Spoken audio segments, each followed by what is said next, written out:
The dame in the red dress, she wanted it all. Youth, beauty, immortality. A long shot, even in this town. But immortality, that's a game changer, see? It always starts with a whisper. A promise whispered on the wind. A hustle disguised as hope.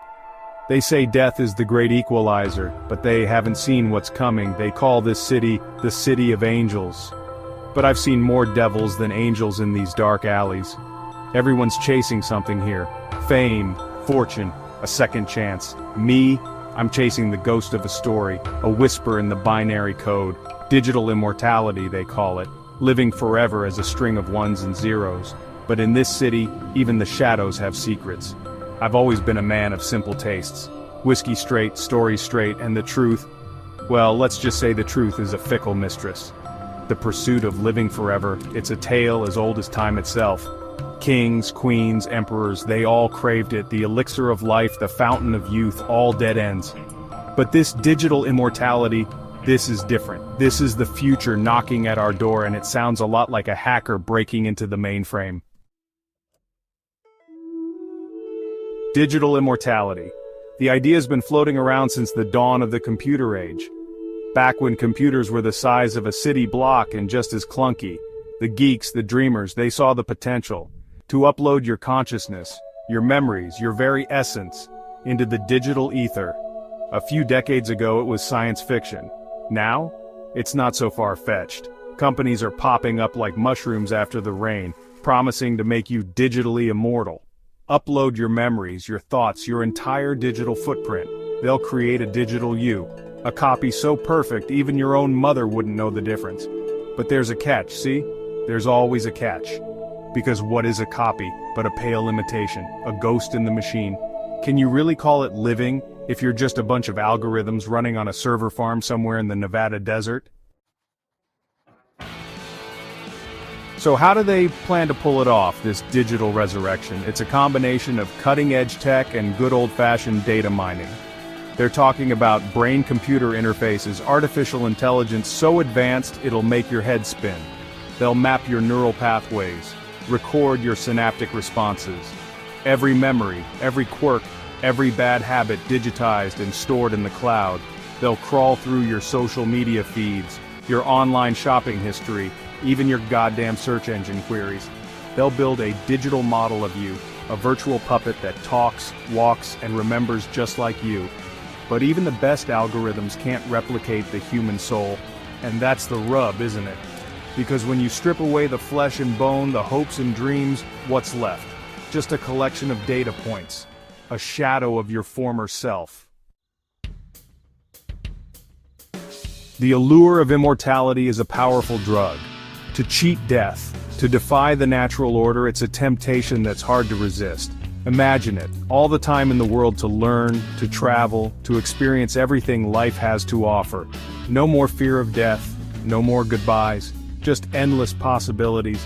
For some, it's the ultimate escape, a way to escape the pain of loss, the fear of the unknown, to hold on to their loved ones just a little bit longer. But immortality, digital or otherwise, comes with a price. Because what is time but a measure of change, of growth, of decay? To live outside of time is to exist in a state of perpetual stasis, a digital purgatory. And what is a life without end but a story without an ending? Section 5, Pandora's Data Center. This digital afterlife, it's a Pandora's box of ethical dilemmas. What happens to our privacy when our very thoughts and memories are stored in a server farm? Who controls that data? Who owns your digital soul? And what about the digital divide? Will immortality be a luxury only the rich and powerful can afford? Will we have a society of digital immortals lording it over the rest of us mortals? And what about the very nature of death? Is it not the final chapter in the story of life? To cheat death, to deny its inevitability, is to tamper with the fundamental fabric of existence. Section 6, the cold case of identity. Here's another head-scratcher. What happens to your identity when you can be copied, duplicated, even hacked? Is your digital copy still you, or just a pale imitation? And if someone steals your digital identity, commits crimes in your name, who's to blame? The original or the copy? It's a legal and philosophical minefield. The courts are already struggling to keep up with the digital age. Imagine a world where digital ghosts can sue for defamation, where virtual criminals can be tried in a court of law. It's enough to make your head spin. The line between real and virtual is blurring, and the implications are staggering. We're on the verge of a digital revolution, and like every revolution, it will have its winners and its losers. Section 7. Ghosts in the Machine of Justice. The legal system built on centuries of precedent crumbles in the face of digital immortality. Imagine prosecuting a murder when the victim's digital ghost is still walking around, spouting accusations like a broken record. Imagine a world where digital duplicates could be created for alibis. Witnesses could be tampered with. Memories could be erased with a few lines of code. The justice system, already struggling to keep pace with the digital age, would be thrown into chaos. How do you punish a digital ghost? How do you imprison a being that exists only in the ether? The very concept of justice, of accountability, would need to be redefined. In a world where death is no longer the great equalizer, what's left to keep us in check? Section 8. A future painted in digital rain. The rain keeps falling on this city, washing away the grime but never the sin. The future is coming, whether we like it or not. A future where the line between life and death is as thin as a silicon wafer. A future where our digital ghosts roam the internet long after our physical bodies have turned to dust. Will it be a utopia or a dystopia? A world where we transcend our physical limitations, or a digital hellscape where our worst fears are realized? The answer, as always, lies somewhere in the shadows, in the spaces between the ones and zeros, where the human spirit struggles to find its place in a digital world. Section 9. The Long Goodbye. They say that every great magic trick consists of 3 parts or acts. The first part is called the pledge. The magician shows you something ordinary, a deck of cards, a bird, or a man. He shows you this object. Perhaps he asks you to inspect it to see that it is indeed real, unaltered, normal, but of course, it probably isn't. The second act is called the turn. The magician takes the ordinary something and makes it do something extraordinary.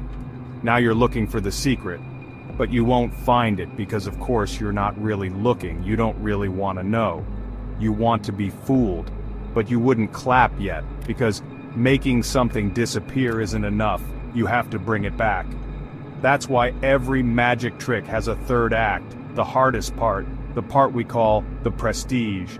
Digital immortality, that's the real magic trick, the ultimate illusion, the promise of eternal life, whispered in the hum of a server farm. But as any good magician knows, the greatest trick the devil ever pulled was convincing the world he didn't exist. And the truth about immortality, it's just another long con. A way to keep us chasing shadows in the digital night. The case is closed, but the questions linger like cigarette smoke. In the end, maybe the real question isn't how to live forever, but how to live well in the time we have. Because in the grand scheme of things, we're all just bit players in someone else's story. And the show, as they say,